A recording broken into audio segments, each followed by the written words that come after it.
Well, one of China's biggest banks is on track to become the largest IPO in history.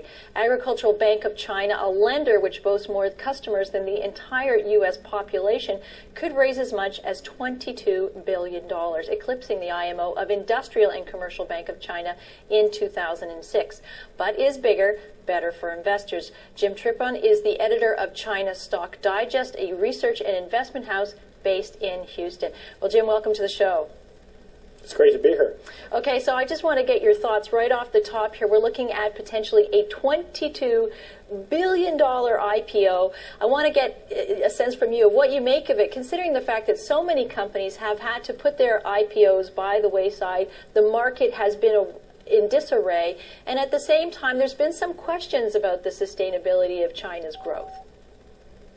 Well, I think it's a pretty big vote in favor of China's ability to sustain their growth when they have, I think, as of today, already raised over $19 billion. If with the oversubscriptions that they have the right to go up to, they can go up to $22 billion, which would make it bigger than the ICBC, the Industrial Commercial Bank of China IPO. So it's a pretty strong vote in favor of China's ability to continue their economic story. Having said that, though, originally the goal was $30 billion, so they've definitely had to scale back. Sure. There's no question. I mean, China's not immune to the global economy, but the China Agricultural Bank is the last of the big four China banks to go public, and their banking sector is in much healthier shape than banks in the United States or in Europe. So I think that they still are able to gather quite a bit of investor interest. Okay, well, let me follow up with that when you say that they're in much better shape, because I think there's a lot of leeriness on the part, at least, of North Americans about Chinese banks. There's lack of transparency that they sense, perhaps too much politicization. The top executives are named by the government, and oftentimes loans are made on the orders of government. So I have to wonder about that. Well, you know, the same could be said about in North America about Fannie Mae and Freddie Mac, right? Because, good point. and the main difference, and this is the key differentiation between lending in China and lending in North America and even Europe. When a homeowner or when a potential homeowner wants to buy a piece of property in mainland China, they have to put between a 25 and 40% down payment in order to secure that mortgage. And in the United States, at least, for the last several years, people have been able to buy property for as little as 5% down, 10% down, in some cases no money down. And so when property values fell in North America in many areas by 20 or 30%, it was easier for that homeowner just to walk away from the mortgage.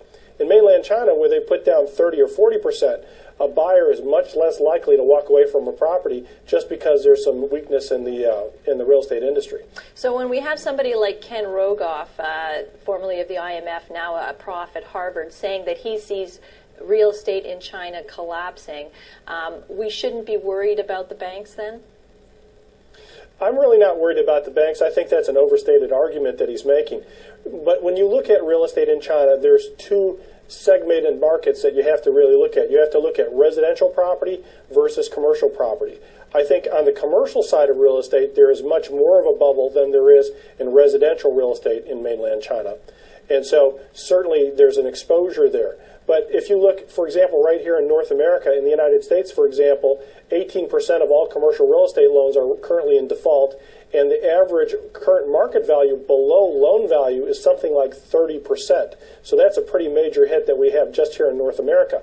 If you look in mainland China, arguably there's a bubble in the commercial space, but once again, most of that money is coming out of the pockets of investors, not out of the banks. And so when a loan is to be recognized, or a loss is to be recognized, I think it's more likely that it's going to impact individual investors, which certainly has an impact, but it's not going to collapse their financial structure. And that's why when they did their economic stimulus package in response to the global economic recession, they didn't have to spend their money, like in Europe or in the United States, propping up toxic banks or toxic loans. Instead, they were able to actually create new jobs by spurring the underlying economy. That's why they had positive 8.4% GDP in 2009.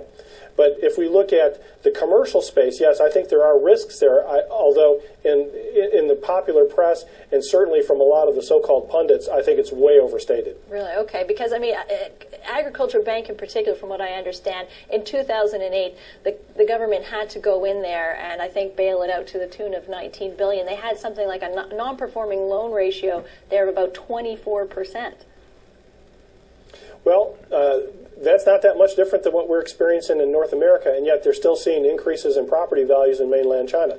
So I'm not saying that they have no bad debt, and I'm not saying they'll never make a bad loan, but I am saying that when a buyer comes in and puts 30 to 40% down, the exposure to the institution is reduced, and that buyer is much less likely to walk away from that obligation. So tell us about the Agricultural Bank, because it is described as perhaps, as one newspaper put it, as the grottiest of the big four banks in China. Tell us a little bit about how it's positioned to take advantage of the China growth story. Well, you have to remember in mainland China, although certainly a lot of people are following their path in capitalism and that they've done quite a bit to industrialize their country, fully 60% of their population still lives in the rural areas. Only 40% of their population is urbanized. And the economists in mainland China would tell you that when they are fully industrialized, they're going to be 80% urban, just like every other developed country in the world. So a lot of the development still to occur is occurring in these rural areas. And what mainland China is facing, since they have roughly 40% of their population that will need to go to urban areas, they're trying to create new urban areas in the rural areas. In other words, instead of having those people move to Shanghai, having them move to Beijing, and have Beijing go from 30 million in population to 60 million in population, they're creating new urban areas in the hinterland, if you will. Also, the farming sector of China is one of the strongest parts of their economy, because as their population is improving their economic standing, as they're moving up the economic food chain, they're also going for a higher cost diet, more meat products, and also just a richer overall diet, which bodes very well for the future for the agricultural sector. So China Agricultural Bank is profiting from both of those long-term growth stories, and I think it positions them very well moving forward. Okay, Jim, and lastly, I just wanted to ask, some people are speculating on whether Ag Bank will be able to maintain its share price once it starts trading openly later this month. What are your thoughts? Well, I think that if you follow the trend of IPOs in China, typically what will happen is shortly after the IPO, there'll be some form of pullback. We've seen that in the other bank IPOs. We've also seen that in their other major financial sector IPOs, like, for example, China Life Insurance Company. When China Life first went public, I think it started trading around $10 a share in the overseas markets. It dropped after the IPO down to $8. Now, 5 years later, it's at 65. So I would not be surprised to see some pullback over the next 60 days when it starts trading in the open markets. But that's not to say that that will not be a buying opportunity. I think it will be a buying opportunity in this particular case. Wow. Okay, well, thanks, Jim. We really appreciate your insights on this. Great to be here. That was Jim Trippon. He is the editor of China Stock Digest.